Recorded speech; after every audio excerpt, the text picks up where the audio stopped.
This is Sarah Wilkinson, professor at Humber College's Fitness and Health Promotion Program and University of Guelph Humber's Kinesiology Program. This video is going to explain what partial pressure is in terms of using it in the respiratory system. So we're going to start off by defining what pressure is. Pressure can be defined as the force exerted by gas molecules within a given volume. So if we have in a container here, the circle, 3 gas molecules, they're going to exert a certain amount of force on the side of the container. If we have the same container again with more gas molecules within it, it's going to exert greater pressure or higher pressure. So the container on the right with more gas molecules has a higher pressure, and the container on the left with less gas molecules will have a lower pressure. When we talk about pressure, we usually put numbers to things, whether it's measured in millimeters of mercury, torr, or any number of different units to measure pressure.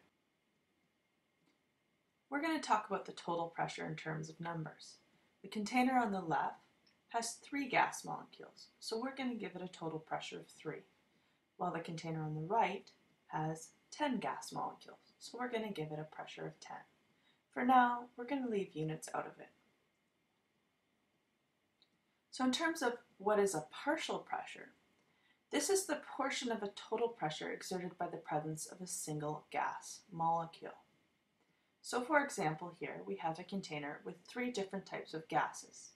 We have the orange gas, we have the green gas, and we have the yellow gas. All 3 gases contribute to force on the container walls, and it's going to have a total pressure of 10 because there's 10 gas molecules.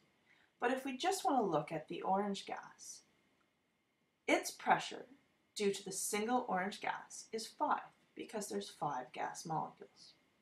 For the green gas, there's 4 gas molecules, so its partial pressure is 4.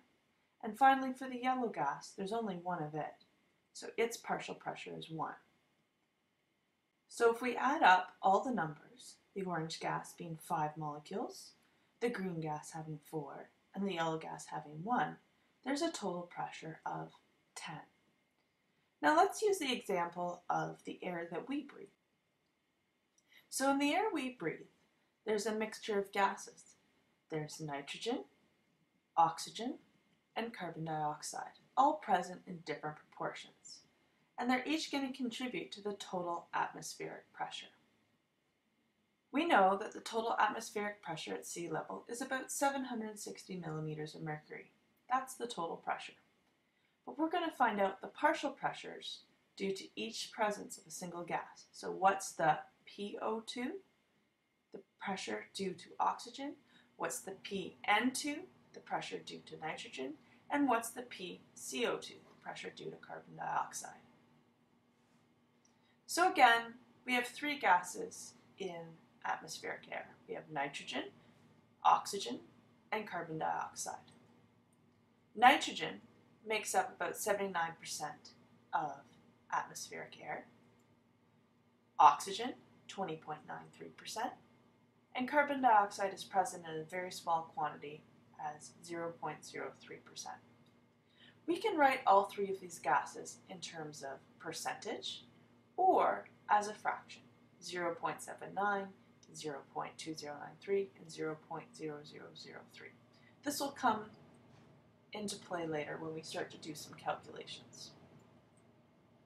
So again, the partial pressure is the portion of the total pressure exerted by the presence of a single gas. So we can say that the total pressure in the atmosphere, so for example 760 millimeters of mercury at sea level, is due to the partial pressure of nitrogen plus the partial pressure of oxygen plus the partial pressure of carbon dioxide. We're going to now calculate each of these pressures. So we're going to take, to find out the partial pressure, the fraction, so the percentage of that gas that makes up the air, and multiply it by the total pressure. So for example, let's find out the partial pressure of nitrogen. If we take its fraction, which is 79%, and multiply it by the total atmospheric pressure at sea level, we're going to find out that the partial pressure of nitrogen is 600.6 millimeters of mercury. So that's its contribution to the total pressure. For oxygen, we're going to take its fraction, which is 0.2093, multiply it by total pressure, and we get about 159.1 millimeters of mercury.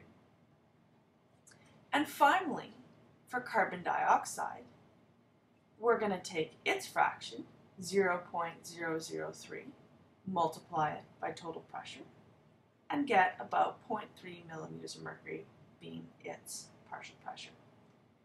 Now, if you add up all of these three partial pressures, so PN2 plus PO2 plus PCO2, you're going to get a total pressure of 760 millimeters of mercury, which is what total pressure is at sea level.